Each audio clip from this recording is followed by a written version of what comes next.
11 combined national championships, 4,213 combined all-time wins. North Carolina and Indiana, the Hoosiers and the Tar Heels are getting together for the Big Ten ACC Challenge once again this year. Jacob Rude from Locked On Hoosiers, myself, Isaac Schade from Locked On Tar Heels. We're going to talk about it today. Hey there, it's Monday, July 11th, 2022. Welcome into the Locked On Hoosiers and Locked On Tar Heels crossover. It is the dog days of summer, and we want to get ahead and start looking towards what's going to happen this upcoming late fall. I'm your host, Isaac Schade, and Jacob Rude, the host of Locked On Hoosiers. We're so glad to be with you. We want to thank you for making our shows your first listen every single day. Please don't forget, we're free and available anywhere you get your podcasts, so please go ahead and subscribe right now. For those of you watching on YouTube, smash the like button and leave a comment about why you love these two great blue blood programs.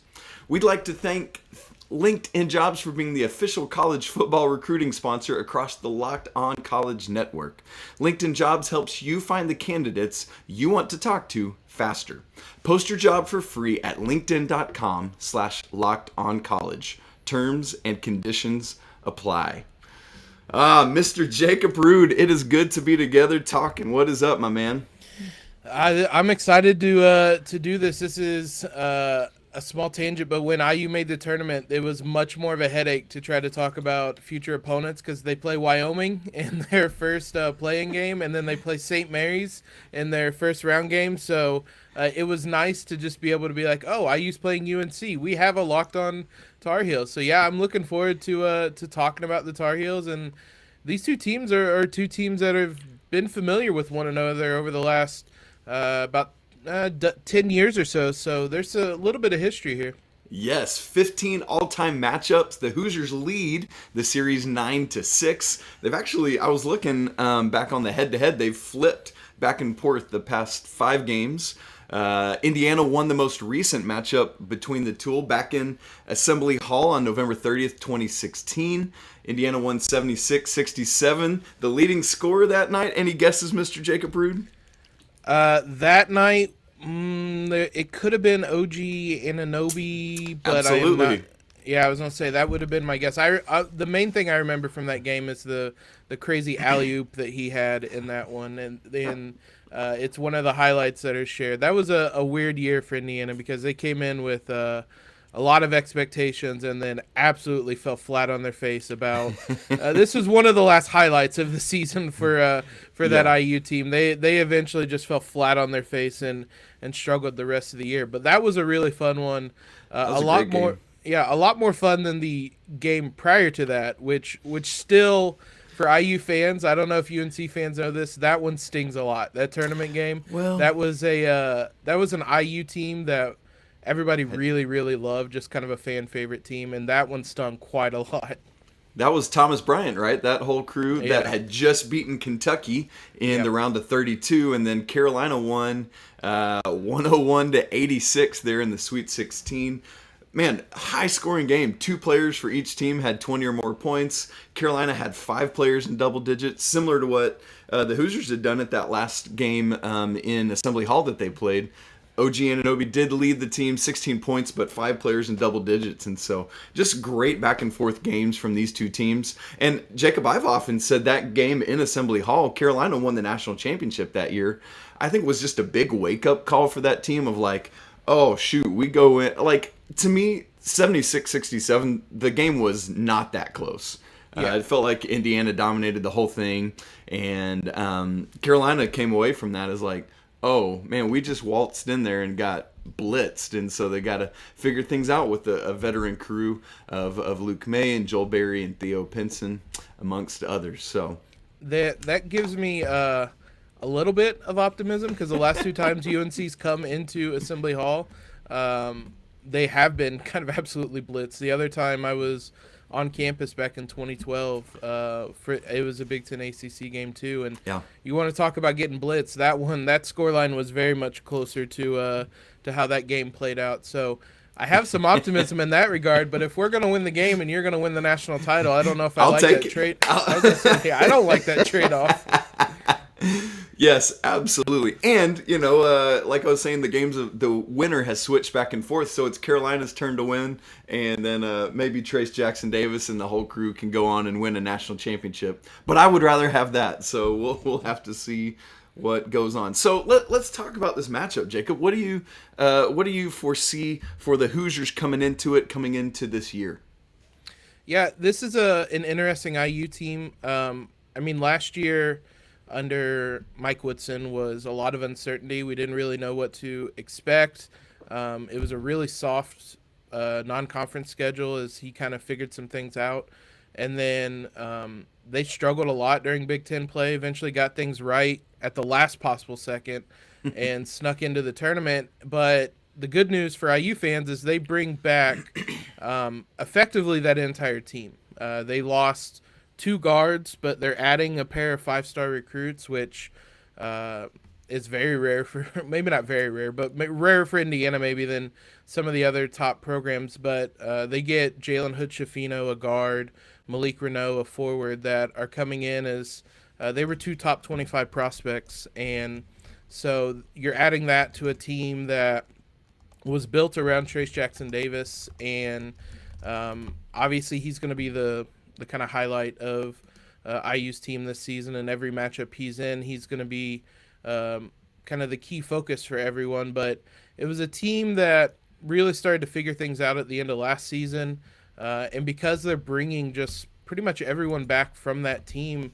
the idea is they're going to be able to hit the ground running and heading into this next season. And they beefed up their non-conference schedule. This game against UNC is kind of the kickoff of about 2 weeks where they're going to play UNC. They're going to have some sort of Big Ten game, and then they're going to go to Las Vegas to play Arizona, and then they're going to go to Kansas, Fog Island Fieldhouse, to play that one as well. So this matchup is going to kind of kick off a stretch of games where we're going to really find out a lot about Indiana. Yeah, and same is true of the Tar Heels, coming off a year where obviously they struggled for a lot of the year as well. Let's not mince those words, and then got it together at the right time all the way till the national championship game, and bring 4 out of the 5 of those starters back. And so there are high hopes for the Tar Heels as well.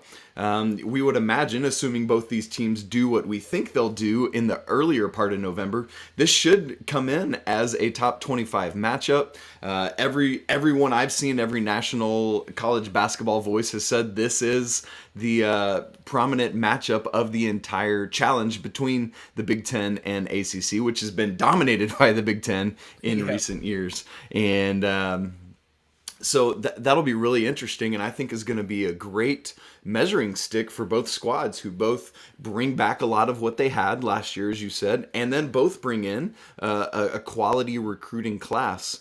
And so a great opportunity at home for Indiana to start off that stretch you were just talking about, and a great opportunity for Carolina to go on the road to a place where, frankly, they've struggled the past couple times they've been there, as we've talked about. And so is this veteran core for the Tar Heels going to be able to be tough enough to do what they need to do to make this a competitive game where either team could win down the stretch? So, Jacob, we're going to talk, obviously, here in just a couple minutes about the big matchup in the post between Trayce Jackson Davis and Armando Bacot. But before we get to them, because that's the highlight, we want to save that. Any other real highlights for the Hoosiers in terms of what you think might make for an interesting matchup in this game? Well, IU hung its hat last season on defense, and they were the best team in the Big Ten based on Ken Pom for much of the season defensively.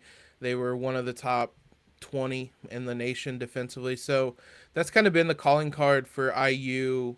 Well, that's what it was last season, I should say, under Mike Woodson, was that defense. Now, the problem was it kind of came at the expense of offense last year, and it was not pretty basketball for large stretches of the game. There was a big reliance on Trayce Jackson Davis to kind of bail IU out a lot, and that kind of shifted more toward the end of the season. They kind of realized they became a pretty heavy pick and roll team toward the end of the year, and especially when they made a run through the Big Ten tournament and into the NCAA tournament. And Trayce Jackson-Davis talked this season pretty openly, actually, about wanting to focus more on offense and figure out how to score, basically, as opposed to just putting everything into the defense. Because while it kept IU in a lot of games, it led to a lot of really frustrating losses because IU finishes just like a couple made baskets away from pulling off a big win, and they were unable to do that. So just kind of that balance. The defense isn't going away, and Trayce Jackson-Davis kind of anchors that.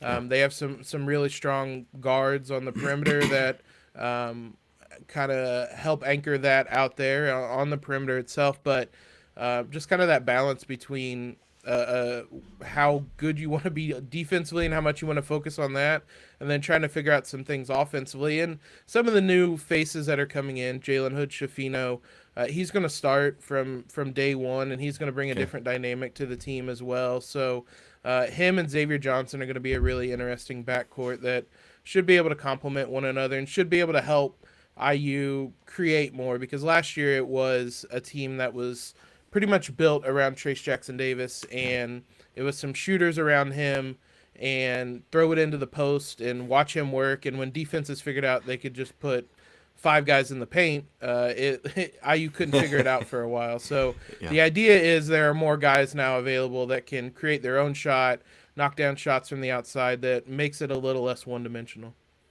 Yeah, and it's funny because Carolina is kind of the flip of that. They excelled on efficient offense last year and struggled at times to find the defense. Obviously, they did much better with that as the season progressed. And so the big question mark then is you've got 4 of these 5 starters back, but you lose Brady Manick, who was a huge contributor at the stretch 4 spot, which took a lot of the presence away from Armando Bacot inside. And so now Carolina brings in a Big Ten transfer from Northwestern, Mr. Pete Nance. And so the question becomes, how is he going to fit alongside Bacot? Will he be able to be that stretch 4 and bring some of the pressure away, so we ultimately get mano a mano with Trayce Jackson-Davis and Armando Bacot in the paint, which is the matchup everyone's looking forward to. In fact, we're going to talk much more about that in just a second, right after I tell you about LinkedIn.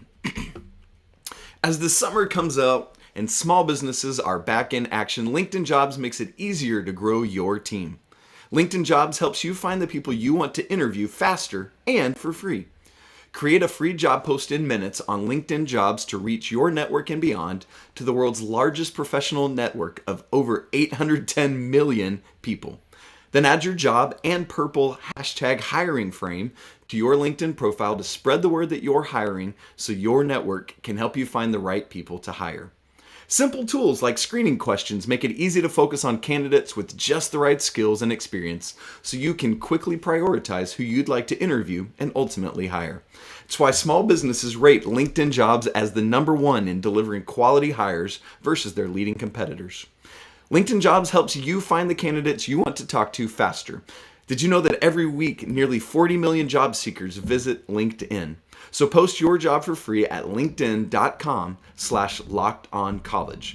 Again, that's linkedin.com/lockedoncollege to post your job for free. Terms and conditions apply.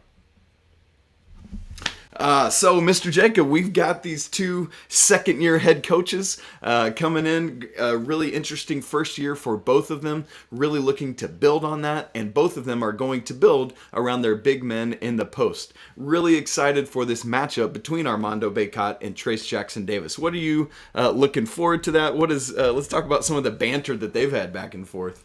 Yeah, I was going to say, we might be looking forward to it, but I think they're looking as much forward to it as anyone. They were...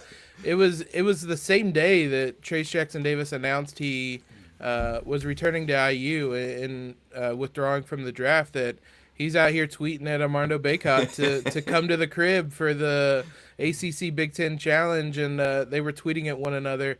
I don't know how much that played into the ACC and Big Ten scheduling them. It seemed like these 2 teams were probably always going to be playing one another this season, but I love watching these matchups because there's just not a ton of them anymore, especially as someone who mainly covers the NBA, you just don't really see these types of like Yeah. old school big man matchups going back and forth against one another on each end of the floor. So I love watching this, and it's two guys who kind of like I said are a little more traditional big men that post up, back guys down, and score in that way. So I'm excited to watch these. Trayce always seems to embrace that challenge and has had some really big games against Kofi Coburn was one of them in the Big Ten ACC Challenge who I mean, Mike Woodson straight up told him that he had kind of punked him in previous games, and he played like he was scared, and he went at him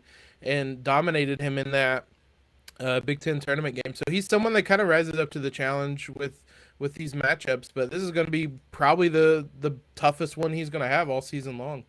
Yeah, definitely. And it's so interesting. You talk about that NBA side of things. As we know now on this side of the NBA draft, Kofi Coburn goes undrafted because the NBA just doesn't value this skill set as they used to. Vernon Carey from Duke a couple years ago should have been a top 3 pick. He dominated college basketball, but was picked in the second round. Luka Garza from the Big Ten last year, the year before.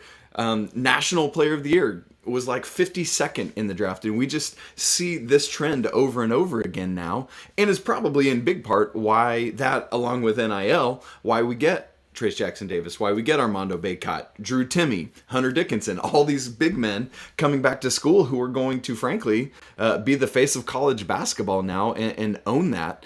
And it's huge because in this NIL era, they can profit in major ways off of coming back. And so I love what you're talking about with Trayce Jackson-Davis rising to the occasion in these matchups. And I think that's going to be what the country needs to get all in on college basketball in November, when most eyeballs are still focusing on football. For our two schools, well, they're already dialed in on basketball. Let's be honest about that. But Armando Bacot, very similarly, like wants those challenges. And so whereas he is a strong defender, he is more equipped and talented offensively as Trayce Jackson-Davis is on the defensive end. And so that's where I think is going to be the most interesting to watch, is when Carolina's on offense. How does that work? How do things facilitate? As you said with Indiana earlier, Carolina runs a lot of pick and roll with R.J. Davis and Armando Bacot. And how will Indiana defend that? That's going to be really interesting. Yeah, with Trayce as well, he became last season, so 2 years ago, I'm trying to think of the nicest way to say he was not good defensively. He struggled, to say the least. And when Mike Woodson came in, when Mike Woodson initially came in, Trayce has said a couple times, he said it a lot really, he had 9 toes out the door. He was going to leave either via the draft or the transfer portal. Mike Woodson came in, and part of the convincing him to stay, he talked about this. It wasn't like he came in and told him about all the good things he did. He came in and showed him all the things he struggles with. And defense was high on that list. And Trayce went from not only like a bad defender to being on the Big Ten all-defensive team last year. And he developed as a rim protector, 2.3 blocks per game.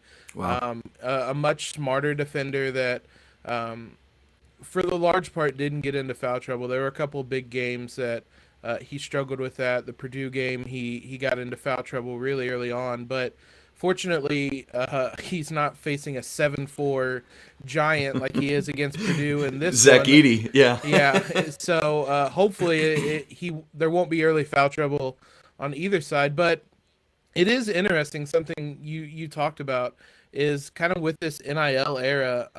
I don't specifically know with Armando Bacot, but I know with Trayce, he's going to be getting easily 6 figures in terms of NIL money next season. And I wonder if that makes the decision to come back a little bit easier.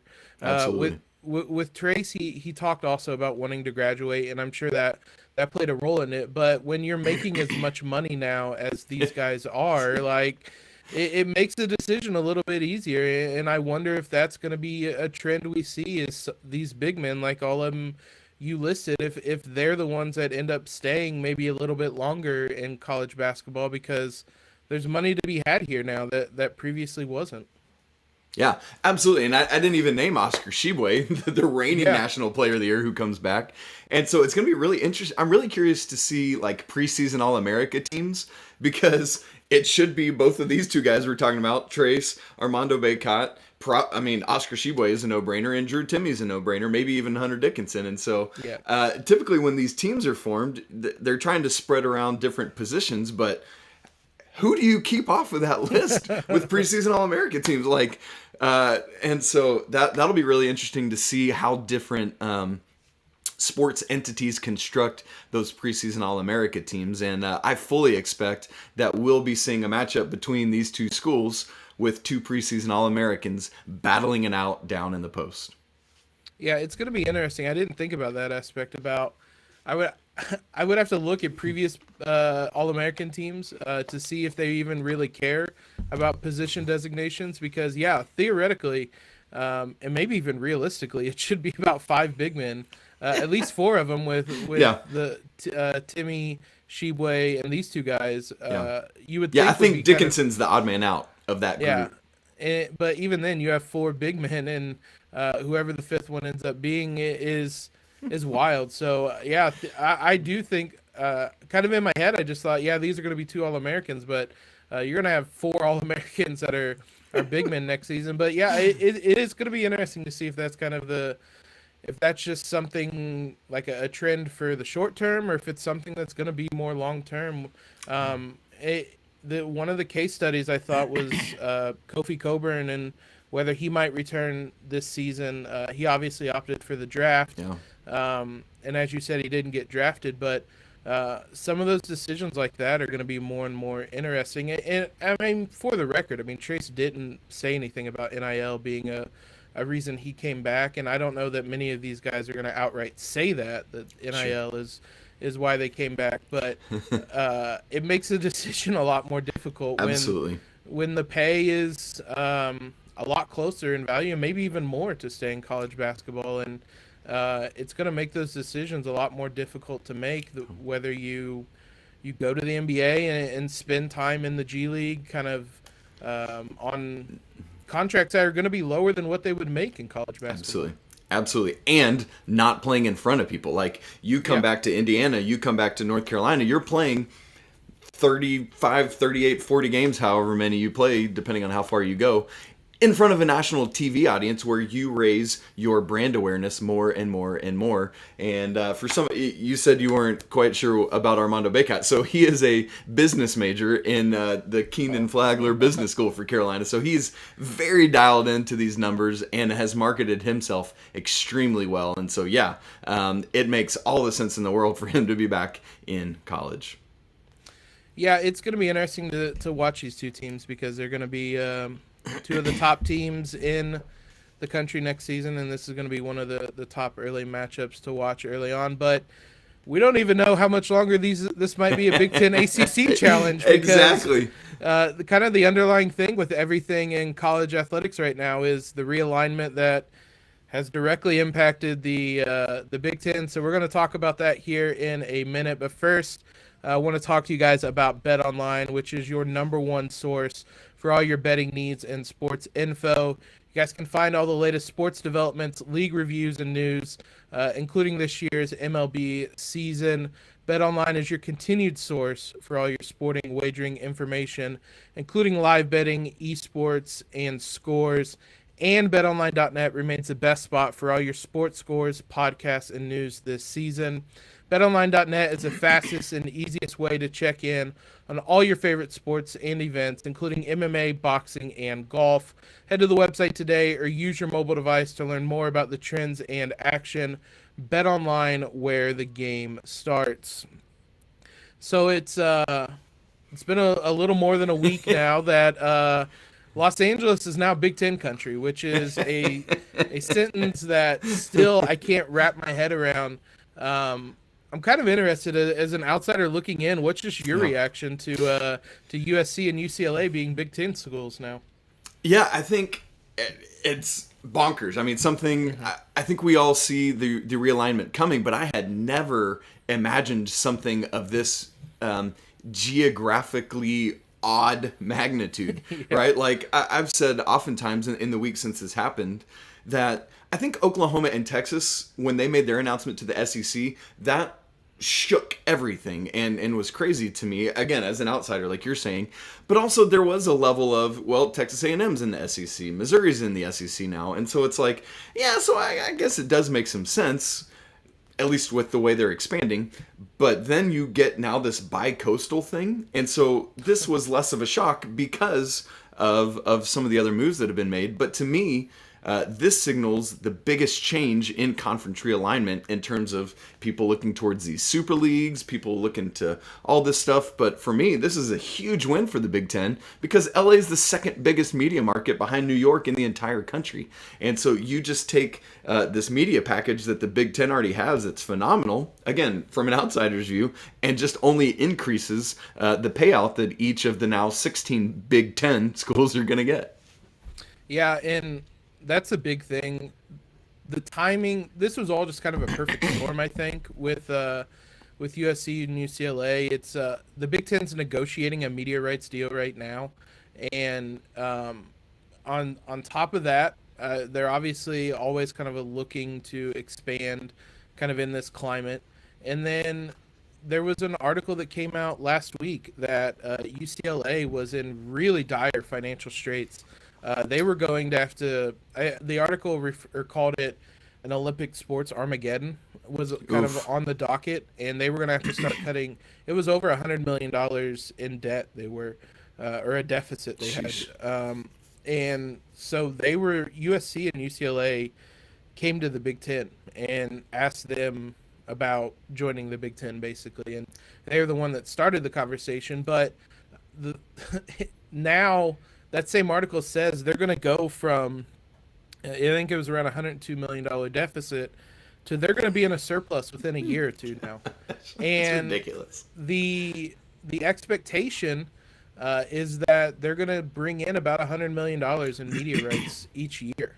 And the deal that's going to be signed in the Big Ten is going to be, for the media deal, is going to be astronomical. It was already going to be a record-breaking deal. It was going to be over $1 billion annually.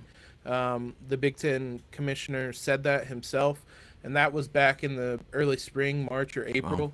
Wow. And kind of the way they're negotiating it, half of it's going to stay with Fox already, and the other half was just kind of up in the air, and they're going to sell it off to the highest bidder, basically. And so the timing was right that USC and UCLA kind of realized that and jumped in, and now, as you said, they're bringing with them the second biggest market in the country. And realistically now, if you look at the list, the Big Ten has 5 of the top 6 kind of media markets. New York, that's why they added Rutgers. Nobody in the Big Ten really wanted Rutgers, but that's why they added them. You have LA now, you have Chicago, you have the Philly area with Penn State. You don't have anything with Texas, and you probably never will, but the San Francisco area, you kind of lock down with USC and UCLA. Yep. And then Washington, D.C. is kind of in that mix as well, with Maryland. Yep. So they were 9th in 2021. Yeah, you have all these huge media markets that are going to be within the Big Ten network now. So I was on Locked On Big Ten last week, and we kind of discussed, I'm not sure what the number's going to be for this Big Ten media right deal, like the final number. It's going to be in the billions, and I don't know that any number's going to shock me at this point, because when they were talking about it back in the spring, they mentioned that $100 million annually mark, and the Big Ten commissioner said, no, that's kind of a pipe dream, like that's not happening. That's changed. That's happening now. So how much money that adds overall to the table is going to be interesting to see. But I still can't wrap my head around that USC and UCLA are in the Big Ten. I kept expecting there to be a catch, and that somehow this was going to fall through. And just the way it happened, like it happened within like 10 hours on that Thursday, where it went from like a report to the Big Ten and USC and UCLA putting out statements that they're joining the Big Ten all within like 10 hours. And I think the way that it all played out just was like, it happened so fast that nobody could really wrap their head around it. There's so many logistical like concerns. Like, how do you get UCLA to Rutgers for like a women's soccer game during the week? Like, I don't know how you address that, but when you have this much money, I guess they don't really care. Yeah, man. And like for Fox, like who also has a stake in the Pac-12, that's a big win for them to keep two of their preeminent Pac-12 teams in the Fox network. And so that's a huge win. But yeah, absolutely. The Olympic sports question of it all is a big, obvious reason to go to the Big Ten. Like when we look at the North Carolina side of things, people on our side, ACC wide, are starting to freak out because it's like, hey, Pac-12 is the lame duck right now, but it seems like maybe the ACC and or Big 12, depending on what happens with the Pac-12 teams they're trying to get, might be next in line. For North Carolina, SEC seems to make more geographical sense and maybe some competitive sense. But SEC doesn't have the depth of Olympic sports that North Carolina does. And so from that standpoint, Big Ten would make a ton more sense. Also institutionally, as like a research institution, Carolina is, I don't want to say better than the SEC, but just aligns more with the Big Ten in terms of the type of institution that they are. It was interesting, Jacob. I ran a poll both on the Locked On YouTube page and my personal Twitter about, hey, what do you think is going to happen to North Carolina in all of this? And the YouTube side of it was pretty heavily weighted towards staying in the ACC. There were 443 votes. 76% said they think Carolina will stay in the ACC. 15% to the SEC. 7% to the Big Ten. But the Twitter poll, interestingly, was a lot more balanced. Fewer votes, but 46% said Carolina would stay in the ACC, 32% said SEC, and 22% said Big Ten. So that's really interesting to me. Yeah, it's such an odd, like, as IU fan in the Big Ten, like, we can almost sit back and watch everything unfold because we're kind of in this safe spot where we're not really going anywhere. But is there kind of a sense of inevitability as somebody on the outside looking in that eventually this is just going to turn into two super conferences with the Big Ten and SEC? It seems that way. That inevitability, I think, is a great word of like the ball is rolling and I don't know what's going to stop it. A lot of people think like, hey, if we can quit dancing with Notre Dame and formally get them into the ACC, but just their list of demands is just so high that I don't know that it makes sense. So I'm really curious to see what happens with Notre Dame. But even if you get them in as the ACC, that's still 15 teams, and you really want another one to balance it out. And so who do you go get from that? Maybe a Big East school? I just don't even know what makes a ton of sense there.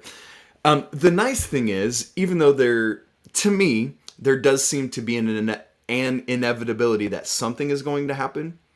But for North Carolina, they are kind of in the top tier of ACC schools of what I'm hearing is desirability to either the SEC or Big Ten. Most people are saying that first tier would be North Carolina along with Clemson, Florida State, and Miami. And if you're looking at it in terms of pairs, I know obviously from the outside looking in, North Carolina would most sensibly pair with Duke or NC State. But from a desirability standpoint, I think it might actually be more Clemson or perhaps even Virginia to pair with North Carolina, while you would have like Miami and Florida State as a pair together. Yeah, it was when you said that top tier, I was surprised it didn't include Duke. But I mean, football drives everything, and there you go. Those other schools are football schools. So, and I will say you're speaking to the choir about dealing with Notre Dame and trying to deal with their demands, because the Big Ten's been courting them for I don't even know how long it's been at this point. There's just always kind of been an open invitation, and that's a school that everybody kind of thinks is the next to join the Big Ten. But I don't know. I really just don't know at this point with realignment. I would say that this summer, is probably done for the Big Ten because they're going to want to get this media deal. Except if Notre Dame wants to come, because that invite just kind of always been there. But outside of that, I would say that they're just done. They want to get this media deal done because anybody else they add at this point is going to take a share of that pie, and you got to bring a lot to the table, and Notre Dame does do that and whatnot. But outside of that, anything feels possible. Like when you're adding UCLA and USC to the Big Ten, I think you've kind of crossed the border or whatever the line was in the sand, and it feels like anything's on the table at this point. So I really don't know what the next domino to fall is, but I think we're kind of at a point of no return where this is eventually going to be 2 super conferences. Yeah. And part of it with the ACC is that grant of rights deal. Like, they've got a long time before they can renegotiate their media deal, and they are well far behind what the SEC and Big Ten are. And so there's kind of that side of it is, hey, that's going to affect recruiting. That's going to affect all this. And so that's a big thing for the ACC right now as well. One of the things interesting with Notre Dame really quick is I could see them joining a conference, but I could also see some other schools getting in on like, hey, this independent thing's going pretty well for them. I wonder if we could pursue that route. So I could see the independency going either way, to be honest. Like you're saying, prior to all this, West Virginia was the weirdest geographical thing to me, them being in the Big 12. But now it's clearly USC and UCLA. Anything is possible.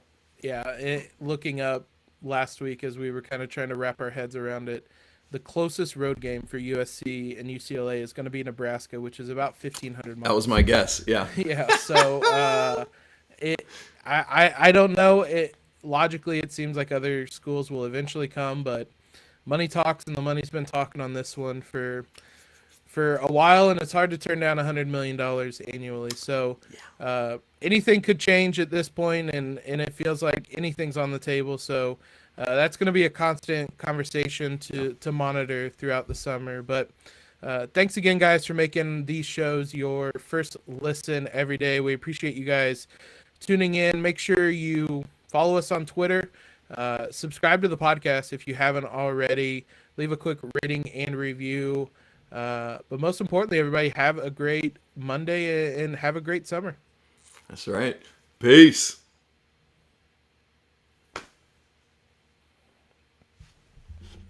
Right.